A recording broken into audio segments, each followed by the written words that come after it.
नमस्कार। आज हम सिंधु घाटी सभ्यता की गहराइयों में उतर रहे हैं। हमारे पास कुछ खास नोट्स हैं जिनका मकसद है तेज रिवीजन। हाँ, इस प्राचीन शहरी संस्कृति के सबसे जरूरी और कभी-कभी चौंकाने वाले पहलुओं को जल्दी से समझना है। सोचिए, आज से कोई 4,500 साल पहले इतने व्यवस्थित शहर। कमाल है ना? बिल्कुल। ग्रिड पैटर्न वाली सड़कें, पक्की ईंटों का इस्तेमाल, और वो भी एक जैसे साइज की। हाँ, और वो उन्नत नालियां, ढकी हुई नालियां, ये सब उस जमाने में। सही कहा। लेकिन उनकी तकनीक को लेकर अक्सर एक सवाल लोगों को उलझाता है। अच्छा। हाँ, उस पर भी आएंगे। चलिए पहले उनकी शहरी योजना से ही शुरू करते हैं। ठीक है। तो जैसा हमने कहा, समकोण पर काटती सड़कें, मानकीकृत पक्की ईंटें, ये तो था ही। साथ ही वो ढकी हुई नालियां जिनमें सफाई के लिए क्या कहते हैं, सम्प पिट्स। हाँ, सम्प पिट्स भी थे। और कई घरों में तो अपने निजी कुएं और बाथरूम तक मिले हैं। ये उस जमाने के हिसाब से तो मतलब अविश्वसनीय लगता है। हाँ, और ये सब बड़े पैमाने पर था। मोहनजोदाड़ो में देखो, वहाँ विशाल स्नानागार मिला है, ग्रेट बाथ। हाँ, और बड़े अन्न भंडार भी। बिल्कुल। ये शायद कोई सार्वजनिक या राजकीय इमारतें रही होंगी। हड़प्पा में भी अन्न भंडारों की कतारें मिली हैं। अच्छा। लेकिन विविधता भी थी। जैसे चन्हुदड़ो एक ऐसा शहर था जहाँ कोई गढ़, मतलब वो ऊपरी किला, नहीं मिला। ओह, ये अलग बात है। हाँ, जबकि धोलावीरा में, जो गुजरात में है, वहाँ विशाल जलाशय मिले हैं और शहर 3 हिस्सों में बटा हुआ है। पानी प्रबंधन के लिए या शायद सामाजिक संरचना? हो सकता है। ये मानकीकरण और क्षेत्रीय विविधता का मेल वाकई दिलचस्प है। और इतनी अच्छी शहरी व्यवस्था के साथ उनकी अर्थव्यवस्था भी काफी उन्नत लगती है। बिल्कुल। चन्हुदड़ो का जिक्र है नोट्स में। मनके बनाना, शंख काटना, धातु का काम, इन सब के लिए वो एक सेंटर था। हाँ, और नागेश्वर और बालाकोट खासतौर पर शंख की चीजों के लिए जाने जाते थे। चूड़ियां वगैरह। व्यापार तो काफी फैला हुआ था फिर। बहुत ज्यादा।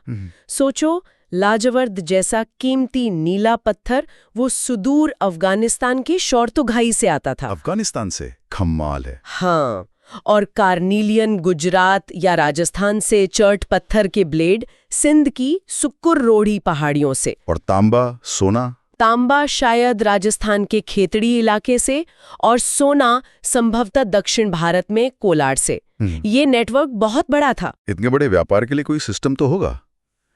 नोट्स कहते हैं वस्तु विनिमय, मतलब बार्टर। हाँ, बार्टर तो था, लेकिन साथ ही सटीक वजन वाले बाटों का इस्तेमाल होता था। ये उनके व्यापार को नियंत्रित करने में मदद करते थे। अच्छा, बाट किस चीज के बने होते थे ये? अक्सर चर्ट नाम के पत्थर के बने होते थे, और इनमें गजब का मानकीकरण था। मानकीकरण मतलब पूरे सिंधु क्षेत्र में एक जैसे वजन के नियम लगते हैं।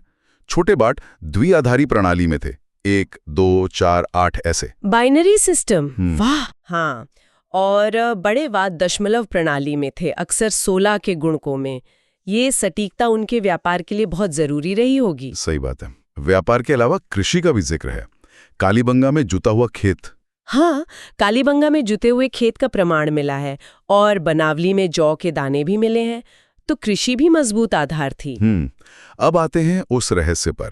उनकी लिपि चित्रात्मक है, बहुत छोटे लेख हैं। हाँ, पिक्टोग्राफिक। सबसे लंबा शिलालेख भी शायद कोई 26 चिन्हों का ही है। और सबसे बड़ी बात, हम इसे आज तक पढ़ नहीं पाए हैं। और ये दाएं से बाएं लिखी जाती थी, है ना? ज्यादातर यही माना जाता है, दाएं से बाएं। ये लिपि हमें मोहरों पर, औजारों पर, बर्तनों पर मिलती है। मोहरें तो बहुत मिली हैं, सेलखड़ी की बनी हुई। हाँ, स्टीएटाइट की। इन पर अक्सर जानवरों की आकृतियां होती हैं। वो एक सींग वाला जानवर, यूनिकॉर्न, वो बहुत आम है। हाँ, यूनिकॉर्न वाली मोहरें। और साथ में छोटी सी लिखावट जो शायद मालिक का नाम या पदवी बताती हो। एक और बात, इन पर शेर कहीं नहीं दिखता।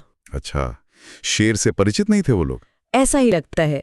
किसी भी कलाकृति या मुहर पर शेर का अंकन नहीं है। दिलचस्प। अच्छा, समाज के बारे में क्या पता चलता है? शवाधानों से कुछ अंदाजा लगता है? हाँ, थोड़ा बहुत। कब्रों में भिन्नता है। कुछ में मिट्टी के बर्तन, गहने, यहाँ तक कि तांबे के आईने भी मिले हैं। और कुछ बिल्कुल सादी हैं। बिल्कुल। इससे शायद सामाजिक भिन्नता का अंदाजा लगता है। कहीं कहीं तो मालिकों के साथ कुत्तों को भी दफनाया गया है। कुत्तों को? क्यों? शायद परलोक में साथी या उपयोगिता की कोई मान्यता रही होगी। और धार्मिक जीवन, मातृदेवी, प्रोटोशिव? हाँ, मातृ देवी की टेराकोटा मूर्तियां मिली हैं। कुछ पत्थर शिवलिंग जैसे लगते हैं और वो पशुपति मुहर जिस पर योग मुद्रा में बैठे देवता हैं, जिन्हें आद्य शिव या प्रोटो शिवा कहा जाता है। और अग्निवेदियां भी मिली हैं कालीबंगा और लोथल में। जी हाँ, कालीबंगा और लोथल में अग्निवेदियां मिली हैं जो शायद किसी तरह के धार्मिक अनुष्ठान या यज्ञ की तरफ इशारा करती हैं। तो इतनी उन्नत सभ्यता, अब आते उस सवाल पर, उनकी तकनीक, क्या वो लोहा जानते थे? नहीं, और यही वो आम गलतफहमी है जिसे दूर करना जरूरी है। सिंधु घाटी सभ्यता एक कांस्य युगीन सभ्यता थी, ब्रॉन्ज एज। कांस्य युग। हाँ, वे तांबे और टिन को मिलाकर कांसा बनाने में माहिर थे। कांसे का खूब इस्तेमाल होता था, लेकिन उन्हें लोहे का ज्ञान नहीं था। लोहा बाद में आया? बिल्कुल, लोहा भारत में बहुत बाद में, वैदिक काल के बाद प्रचलन में आया। ठीक है, तो कांसे की चीजें मिली होंगी फिर, वो मोहनजोदाड़ो की नर्तकी। हाँ, डांसिंग गर्ल की कांस्य मूर्ति बहुत मशहूर है, और एक पुरोहित राजा की सेलखड़ी की मूर्ति भी मिली है। और लोथल में वो डॉकयार्ड, जहाजों के आने जाने की जगह? हाँ, लोथल का गोदीबाड़ा उनके समुद्री व्यापार का पक्का सबूत है। हाल की खोजों में राखीगढ़ी का नाम आता है, सबसे बड़ा स्थल।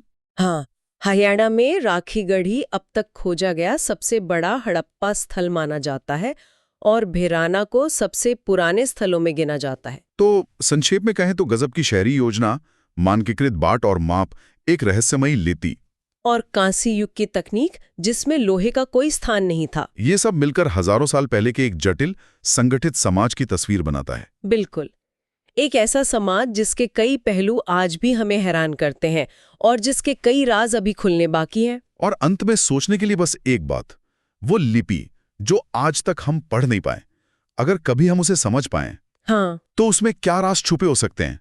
उनके विचार, उनका इतिहास, या शायद उनके पतन के असली कारण? क्या पता चलेगा हमें।